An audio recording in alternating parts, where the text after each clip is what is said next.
Sejahtera bagi kita semua. Salam Om Swastiastu, Namo Buddhaya, salam kebajikan. Bismillahirrahmanirrahim. Rabbi shrahli sodri wa yassir li amri wahlul 'uqdatam min lisani yafqahu qawli. Amma ba'du. Kami ucapkan selamat datang kepada seluruh peserta talk show pada sore hari ini.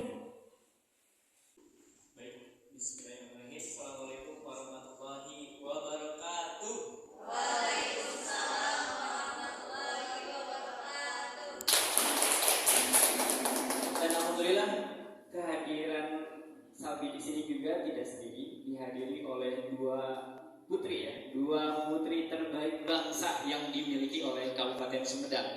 Yang pertama ada Ibu Sonia Suhia, SH, MH, M3, IP. Boleh tepuk tangan untuk Ibu Sonia Suhia. Dan yang selanjutnya ada Teh Nenden Kintani, SPD, yang saat ini sedang melanjutkan S2-nya. Selamat datang Teh Nenden, boleh tepuk tangan untuk Teh Nenden. Oke, buat teman-teman semuanya, sekilas tentang dua narasumber hari ini. Yang pertama itu Ibu Sonia Suhia, merupakan seseorang yang lahir putri daerah asli Kabupaten Sumedang pada tanggal 16 Mei tahun 1975. Dan saat ini beliau bertempat di Dusun Cikandang, RT 4 RW 5 Desa Cikahuripan, Kecamatan Cimangun, Kabupaten Sumedang.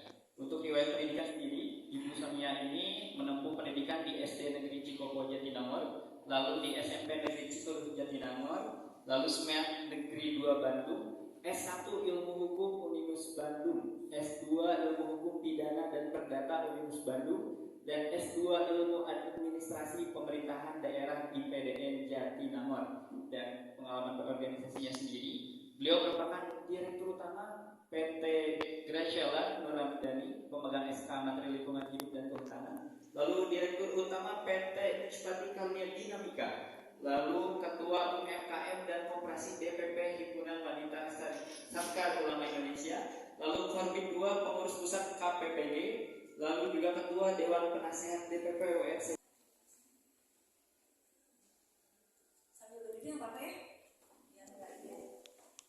Bismillahirrahmanirrahim. Assalamualaikum warahmatullahi wabarakatuh. Waalaikumsalam warahmatullahi wabarakatuh. Salam sehat, salam sejahtera untuk kita semua. Puji dan syukur kita panjatkan kehadirat Allah Subhanahu wa Ta'ala, bahwa alhamdulillah pada hari ini saya dapat hadir di sini. Luar biasa sekali acara yang diadakan oleh Forum Genre Tanjung Sari, ya, mengadakan acara talk show dengan tema mengenal peran dan fungsi legislatif dalam suatu organisasi. Ini kayaknya saya panggil adik-adik semua, ya. Ya, apa kabar adik semua? Alhamdulillah sehat walafiat, ya. Saya perkenalkan Sonia, seperti yang tadi sudah disampaikan oleh Saldi. Saya pertama sampaikan apresiasi yang luar biasa terhadap acara ini, terhadap Asep, ya, saya nggak sebut bapak, karena sebut Asep, Ketua Jenderal Sari, kemudian panitia, dan menjadi inspirasi bagi kita anak-anak muda kaum milenial bahwa terus berprestasi. Ya. Legislasi tugasnya, Dewan itu bertugas membuat undang-undang, membuat aturan-aturan, membuat pembahasan RUU dan lain sebagainya. Yang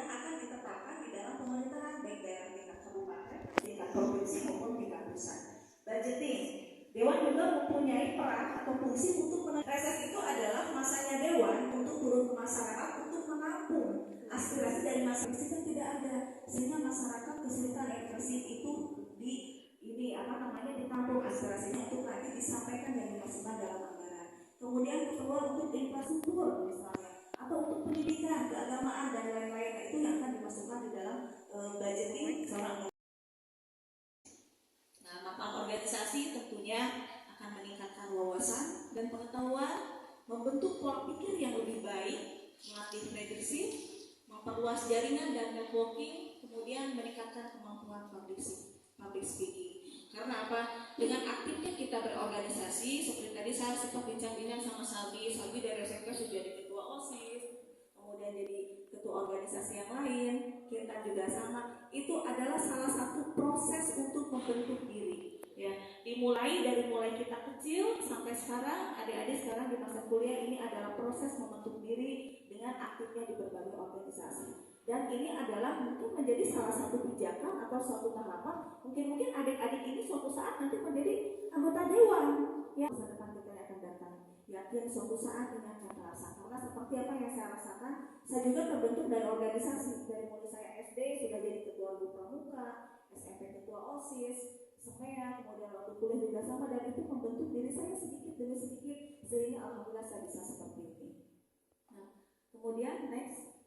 Nah, fungsi dari delegasi mahasiswa mungkin nanti kita mungkin hampir sama ya, sebetulnya hampir sama. Cuma bedanya itu kalau misalnya legislatif itu ada di dalam ruang lingkup pemerintahan. Apakah pemerintahan di tingkat daerah, tingkat provinsi, dan yang lainnya, itulah yang harus dikembangkan dari diri kita masing-masing supaya mempunyai prestasi dan bisa menunjukkan.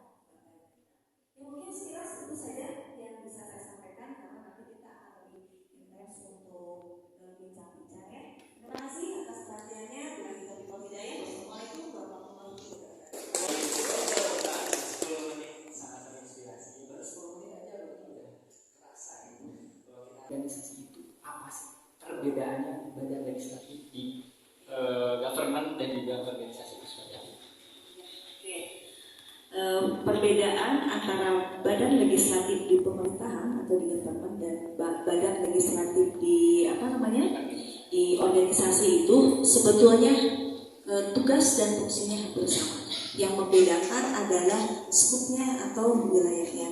Kalau pemerintahan itu skupnya untuk pemerintahan daerah, provinsi dan pusat, tetapi kalau legislatif organisasi itu hanya di sama fungsi dan peran legislatif, tetapi hanya di organisasi tertentu, apakah di fakultas atau di universitas, seperti tadi kalau di UPI namanya DPM Rema, kalau di UNWIM DPMJ gitu ya, dan sebutan-sebutan yang lainnya. Tapi pada dasarnya itu adalah merupakan mikro legislatif di legislatif organisasi-organisasi itu.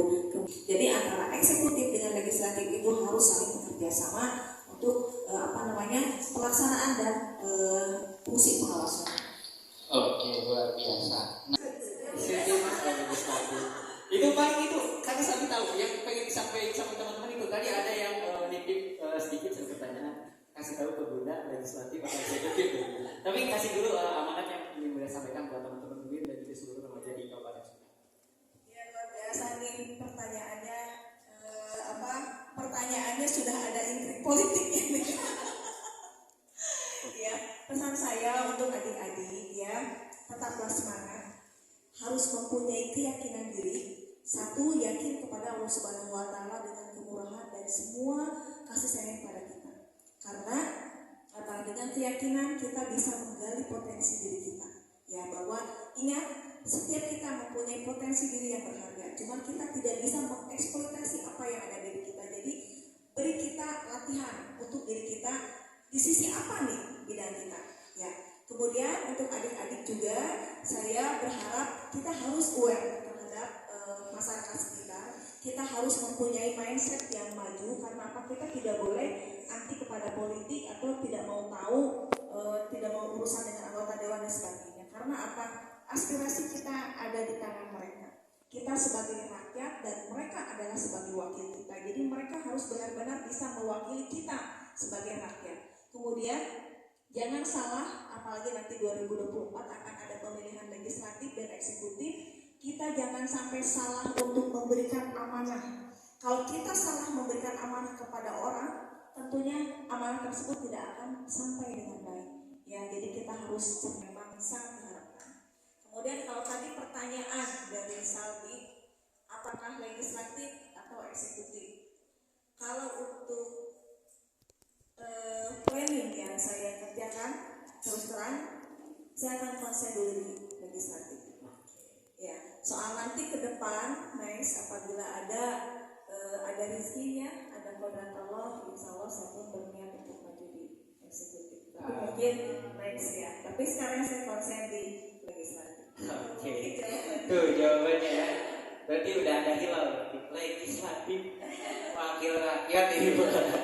Oke, terima kasih buat Bunda dan juga Teh Nendet yang sudah luar biasa memberikan pencerahan.